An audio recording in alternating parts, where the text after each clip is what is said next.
Bonjour à tous et bienvenue sur ce 23e épisode d'Histoire de bagnole. Aujourd'hui on va parler de deux marques et de plusieurs modèles au sein de ces deux marques, mais on peut simplifier en disant qu'on va parler des Isogriffo A3 et des Bizarini GT. L'histoire du jour, elle commence avec un ingénieur italien, Giotto Bizarini. Il a travaillé pour plusieurs marques dont Alfa Romeo ou encore Ferrari par exemple, où notamment il a travaillé sur un tout petit projet, la Ferrari 250 GTO. Bon, la Ferrari 250 GTO, est-ce que j'ai vraiment besoin de la présenter? Je pense que si vous êtes ici, c'est que vous avez un minimum un attrait pour l'automobile de collection, donc comment dire, il s'agit tout simplement de la Ferrari la plus mythique, voilà. Est-ce que j'ai vraiment besoin un jour de vous faire une vidéo sur la 250 GTO? Je ne sais pas. Franchement, moi ce que j'aime, c'est vous faire découvrir des choses, c'est vous parler de voitures qui sont pas connues, vous raconter une histoire, etc. La 250 GTO, j'aurais juste l'impression de répéter ce que les autres ont déjà dit. Vous pouvez trouver extrêmement facilement des informations sur la 250 GTO, je suis sûr que vous pouvez même trouver des vidéos dans ce style sur la 250 GTO. Voilà. Donc l'intérêt d'en faire une, je sais pas. Dites-moi en commentaire, est-ce que vous avez envie un jour que je vous fasse une vidéo sur la 250 GTO? Ou est-ce que vous vous en foutez complètement et c'est pas forcément utile parce qu'il y a déjà toutes les informations qu'on veut sur la 250 GTO? Bref, revenons à Giotto Bizarini qui, après des années de service chez Ferrari, se fera virer de l'entreprise. Il va alors créer son entreprise de consultant automobile, Bizarini. Il est alors embauché par son ami Renzo Rivolta pour participer à la production d'une automobile. Cette voiture va voir le jour en 1963 et elle s'appellera la Iso Rivolta A3L Griffo.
« 412 exemplaires seront produits entre 1965 et 1972. La première version sera équipée d'un V8 de 350 chevaux et la dernière version sera équipée d'un V8 de 405 chevaux. À peine présenté, Giotto Bizarini travaille déjà sur une version piste de la A3.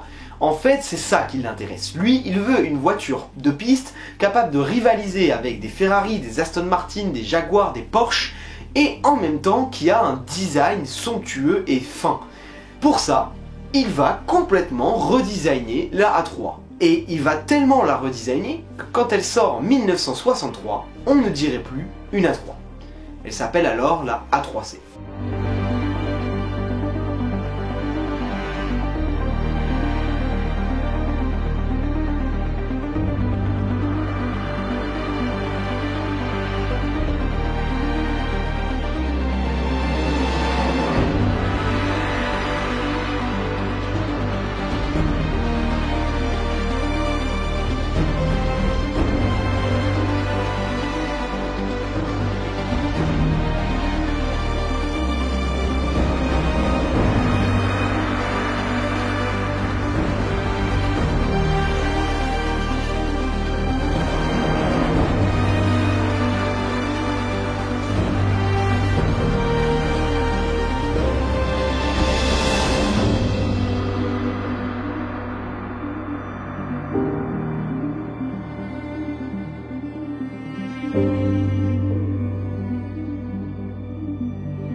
Les 7 exemplaires de A3C vont garder le moteur de la A3L, donc le V8 Chevrolet de 350 chevaux. Simplement, la position de ce moteur va être repensée. La A3C va s'imposer comme étant une réussite, notamment aux 24 heures du Mans, où elle va remporter dans sa catégorie en 1964 et 1965. C'est un tel succès que 17 exemplaires d'une version Stradale de la A3C, donc une version route, vont voir le jour. C'est un peu drôle parce que c'est du coup une version route d'une version piste d'une A3L. En fait, elle a tellement changé qu'on peut limite considérer que c'est plus la même voiture entre la A3L et la A3C. Ce qui fait qu'il y a eu une version route de la A3C parce que des gens avaient envie d'avoir une A3C de route, mais vraiment une A3C, avec une tête d'A3C, pas une A3L. Bizarini veut continuer à emmener la A3C en compétition. Le problème, c'est que ça commence à coûter vraiment cher pour la marque Isogriffo. Alors, les cadres de la marque Isogriffo vont simplement faire comprendre à Bizarini que ce n'est pas possible. Et donc Bizarini va créer sa propre marque et il va y avoir un accord entre les deux marques concernant les droits de la A3C. Et même mieux que ça, Isogriffo va lui fournir les pièces restantes, etc. Et Bizarini va pouvoir, à partir de 1965, produire la A3C Stradale, et elle s'appellera la Bizarini 5300 GT.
Donc elle conserve absolument tout, hein. C'est vraiment une A3C.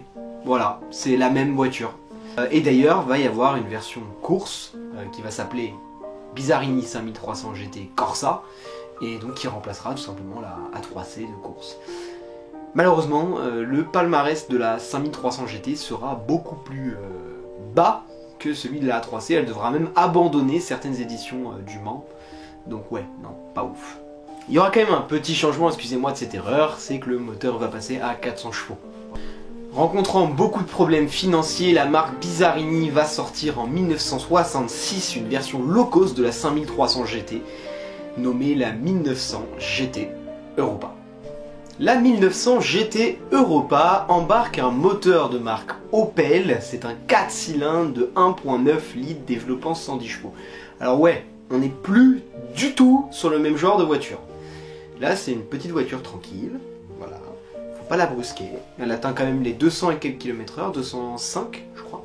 Le design reste quand même très similaire à 5300 GT. En fait, l'idée c'est d'offrir un très beau design sur un petit coupé sport et de se faire plaisir avec une belle voiture qui va pas forcément aller chercher 300 km/h ou des vitesses complètement ahurissantes. Voilà.